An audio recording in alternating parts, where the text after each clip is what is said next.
Novo programa PPFR para ruminantes versão não linear. Para você baixar esse programa, basta digitar PPFR, selecionar ruminantes, de corte e versão não linear. Feito isso, um detalhe importante é que no momento que for executado, há necessidade de habilitar as macros. Então nós liberamos então as macros e o conteúdo, e o programa, ao expandir, mostra que tudo está perfeito.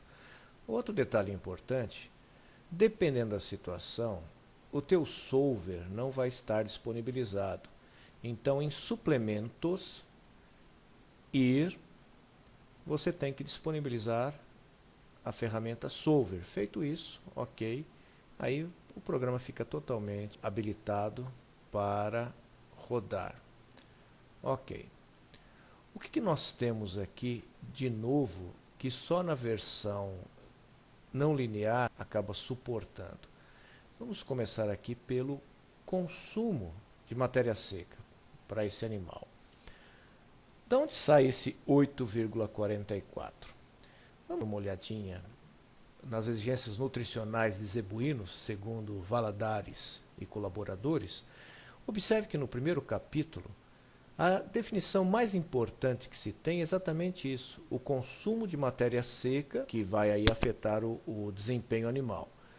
Então, essa acaba sendo a primeira grande definição da formulação de ração. Afinal, quanto que o meu animal come? Exatamente na conclusão desse capítulo, nós temos duas equações propostas, que são mais adequadas do que o próprio NRC para definir a ingestão de bovinos nas nossas condições tropicais, sendo aí sugerida então duas possibilidades de equação. Nós temos então essa equação baseada no peso metabólico e também aqui mostrando que chega o momento, no caso o quadrático, mostrando que existe um patamar, isso tanto para o Nelore como para o mestiço. Temos dois parâmetros interferindo nesse consumo. O peso do animal, por isso que conforme você diminui aí o peso do animal, automaticamente diminui o consumo, porque nós temos ali naquela equação que vimos a influência do peso vivo do animal em relação ao seu consumo. E também interferindo nessa previsão de consumo de matéria seca, nós temos também o ganho de peso por dia. Então, no momento também que ou é diminuído ou aumentado essa previsão de ganho de peso, nós interferimos também no consumo de matéria seca. Então, esse número 7,69, agora novo cenário, da onde saiu esse número. Próxima é a exigência energética NDT. Então, no caso aqui, 4,75.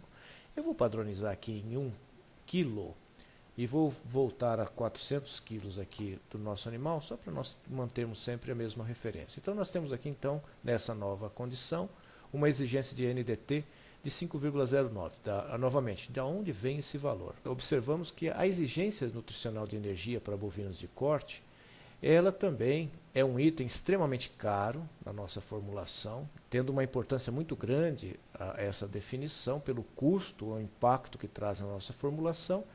E nesse caso, uma série de equações são aplicadas até definir o quê? Esse NDT em quilos por dia de exigência. Isso para nós acaba sendo um grande diferencial, termos esse NDT não mais em porcentagem, mas agora em quilos.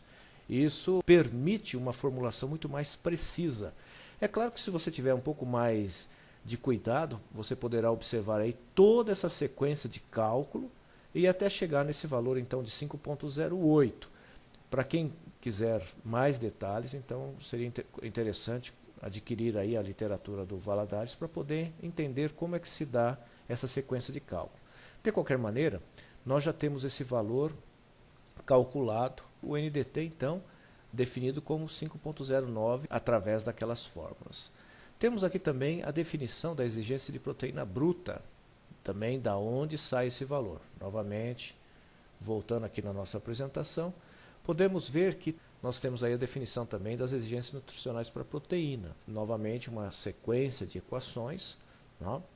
No caso aqui, sendo definida em gramas por dia, E para nós podermos visualizar um pouquinho melhor, baseado em um animal Nelore de 400 quilos, com 1 quilo de ganho, nessa simulação então um animal em confinamento, nós vemos aí também a definição da exigência total de proteína bruta dada em gramas, então 1059 gramas 0,9. Mas nós temos, participando dessa exigência, a parte da proteína degradada no rumen. Aqui começa um grande diferencial da formulação não linear. A proteína bruta, definida então como proteína degradada no rumen, nós teríamos as 3 frações. A fração A, que seria totalmente solúvel ou disponibilizada de imediato. A B, que depende de uma série de condições, por exemplo, qual o peso do animal, qual a porcentagem de ingestão em relação a esse peso, se essa forragem é uma forragem seca ou úmida, ou qual a participação de concentrado em relação à ingestão dessa matéria seca, tudo isso interferindo na possibilidade dessa disponibilidade dessa fração B. E a C? Ela é insolúvel e indisponível. Então, o que te resta aí seria a fração A e uma possível parte dessa fração B. Então, nós vemos que, dependendo das condições e das combinações, você vai ter uma taxa de passagem mais favorável ou não. E nesse caso, no nosso programa de formulação, apesar da soma aqui da fração A mais B mais C resultar em 100, isso significa que você tem 100% disponível. Nesse caso específico, você só teria 71,51. Mas observe que a taxa de passagem ela é um número que não é constante. Justificamos aí a necessidade da formulação através do princípio não linear. E segundo o NRC 2001, se a tua taxa de passagem ela é definida percentual por hora, se for uma forragem úmida, como exemplo silagem ou forragens frescas, vai sofrer o impacto do peso corporal e da ingestão de matéria seca em relação a esse peso corporal. Se no caso você estiver trabalhando com uma forragem seca, por exemplo um feno, você já tem uma nova forma de estimar essa taxa de passagem.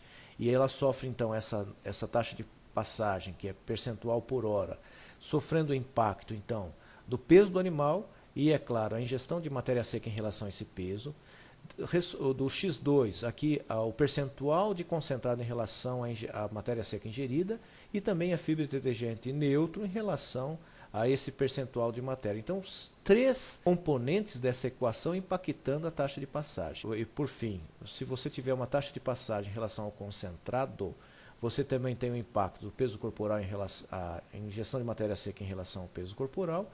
Dependendo então dos alimentos, vocês têm diferentes condições da definição da taxa de passagem. Observe então que não é constante esses valores. Então, o programa tem que ter essa capacidade de se autoajustar.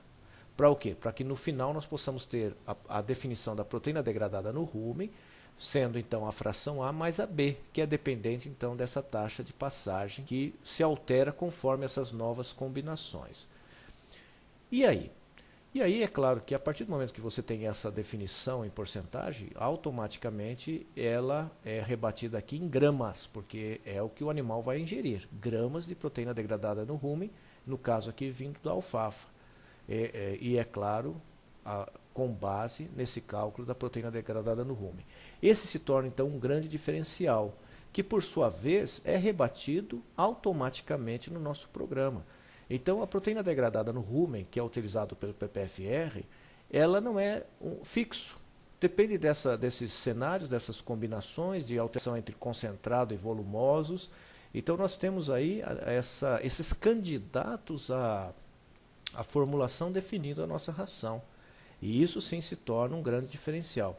Então, quando nós voltamos aqui e vimos de exigência 1 kg, 0,60 no caso aí de proteína bruta, observe que nós temos a participação da proteína degradada no rumen, que está aqui, e é claro que essa exigência de proteína degradada no rumen vai ser atendido conforme esses valores, essa soma da participação da fração A e da fração B, que é dependente ou ela acaba sendo favorecida ou não pela taxa de passagem. Os microminerais e macrominerais. De onde saem esses números? Novamente, podemos retornar ali para Valadares e podemos ver que também eles mostram ou demonstram como os cálculos são feitos. No caso aqui para o cálcio, fósforo, magnésio, potássio, sódio, então vemos os valores, quais são as perdas e quais são da onde surgem essas exigências, mas principalmente observe a biodisponibilidade. No caso aqui, algumas 50%, 68%, 17%. Isso tem uma influência muito grande no nosso cálculo, e nós vamos ver daqui a pouquinho aonde. Aqui o cobalto, o cobre, os microminerais também, tendo aí todos eles baseados no consumo de matéria seca. Esse é um detalhe muito interessante de se pensar. Então, nas formulações tradicionais, o consumo de matéria seca ele é fixo. No nosso programa não. O programa tem liberdade de alterar o teto ou a possibilidade desse consumo. Como assim? Observe que nós estamos dizendo para o nosso programa que o consumo de matéria seca ele tem sim um teto, que é 8,44, mas ele tem liberdade de trabalhar desde 0 até 8,44 e achar qualquer valor que atenda o quê? Atenda a todas essas exigências. Então, se toda essa soma de valores for compatível em 8,44, resolvido o nosso problema. Esse é um grande diferencial do nosso programa, porque nós não fixamos em 8,44 a exigência do consumo, mas damos a opção de 0 até 8,44 de achar o valor mais compatível, ou seja, o valor mais economicamente mais viável. Então vamos dar um exemplo aqui. Vamos rodar o programa. Ele roda dizendo que consegue, então observe que ele fecha essa exigência num consumo de 7,92, apesar de fisiologicamente esse animal ter condições de ingerir 8,44, ele consegue atender todas as exigências nutricionais em 7,97. Essa é a condição mais favorável para essa formulação. Então, esse valor 7,97 é ele que vai ser utilizado para os nossos cálculos, por exemplo, de minerais. O 7,97 é o que está definindo, então, essas exigências. E isso também é um grande diferencial, porque nós não superestimamos, então, as exigências, mas sim trabalhamos com a gestão real finalizada pela formulação. Então, nós não temos aqui uma formulação única, mas temos candidatas à formulação que, após definir qual seria essa melhor candidata, define-se as exigências e, por sua vez, novamente, finaliza a formulação. Voltando aqui, então, novamente nas exigências, observe, então, que quando nós, para poder definir as exigências de minerais, foi necessário o quê? Conhecer o consumo de matéria seca. E esse, numa ração tradicional, ele não teria opção, seria sempre um único consumo. No nosso caso, não. O programa, ele primeiro ajusta o consumo, faz o ajuste das exigências de micro e macro e retorna novamente, jogando no sistema essas exigências. Isso também é um grande diferencial do nosso programa de formulação. Aqui apenas um exemplo, mostrando novamente as fórmulas que são utilizadas, todas elas jogadas dentro do nosso programa. Nós usamos na íntegra todos esses cálculos. E lembrando da biodisponibilidade, então, quer dizer, a exigência de cálcio é 15, mas como nós temos uma perda por causa da biodisponibilidade, vai para 27. O fósforo ele é penalizado aí de 12, tendo que atender em 17 também pela biodisponibilidade. Aqui talvez o mais penalizado, o magnésio. Então, observe que a exigência é 1,44, mas a necessidade de atendimento na ração de 9,4. Temos então o sódio, um aproveitamento bem melhor de 0,91, então muito próximo, 3,84. E agora 100% de aproveitamento do potássio, então a exigência é 43 e o atendimento a essa necessidade ali na ração de 43. Por quê? Porque 100% de biodisponibilidade.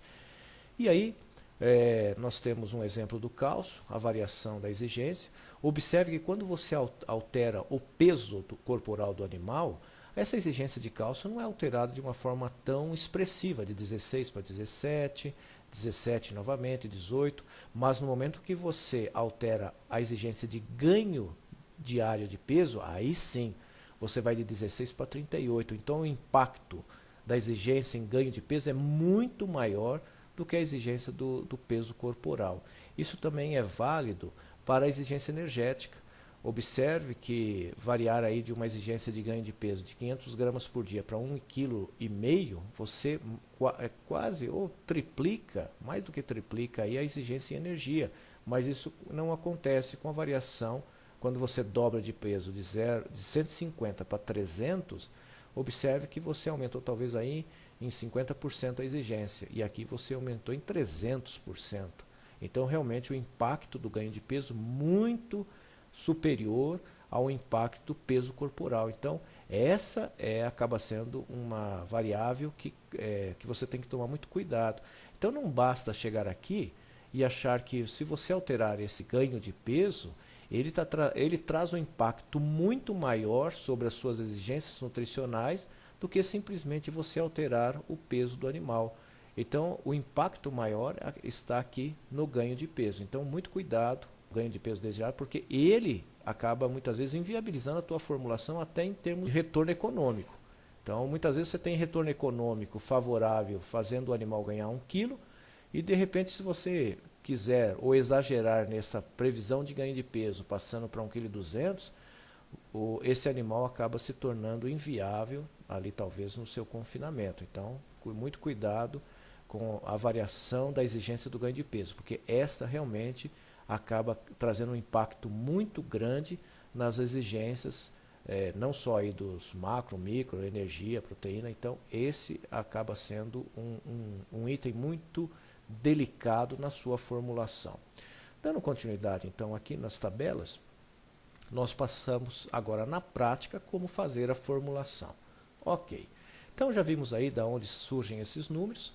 Eu definido então, voltamos ali um animal com 400 kg, só para uma questão de padronização. Rodamos o nosso programa, observe que muitas vezes é muito rápido essa resposta. Algumas vezes é até interessante rodar 2 vezes o solver para exatamente para ver se ele não consegue um ajuste melhor. Isso também acaba sendo interessante no princípio não linear. Aqui então nós temos a planilha com esses novos detalhes, essas novas informações. Temos então a especificação da dieta com um pouco mais de detalhes. Essa taxa de passagem, taxa de degradação, nós já comentamos então que ela acaba tendo uma importância muito grande nesse novo princípio de formulação, uma vez que os cálculos são baseados então na fração A e B, e ela sim tendo participação na definição das exigências aí ou no caso, quanto de proteína degradável no rumen eu teria disponibilizado pelo alimento. E em mais um detalhe também, na tabela do NRC, observe que foi aqui toda adaptada em gramas e miligramas para poder usar esse princípio de formulação. Nós não usamos percentual, nós usamos quilos e gramas. E é claro também, não tendo a necessidade de ir no limite. Mas isso pode acontecer? Pode. Por exemplo, se você apertar um pouco mais esse ganho de peso, vamos dizer que fosse a 1,2 kg, nesse novo cenário, talvez seja necessário, e foi realmente, usar todo o limite de ingestão. Esse é um caso, em princípio, muitas vezes percentual se iguala ao nosso princípio em quilos. Por quê? Porque o princípio de formulação linear ou em percentagem, ele só tem essa visão, ele só trabalha no teto, 8,71. Nesse caso, o nosso programa também foi no teto de consumo de matéria seca. Por quê? Para poder atender todas essas exigências, a forma mais econômica foi chegar no máximo de consumo, mas nem sempre isso vai ser uma verdade, que é o caso de nós alterarmos aqui a previsão de ganho de peso, né? E nesse caso, ele não tendo mais a necessidade de usar todo o limite de ingestão disponível por esse animal, ou liberado. Esses são detalhes importantes que você pode aí checar, manuseando e observando outros que estão aí disponibilizados. Agradeço mais uma vez a atenção de vocês.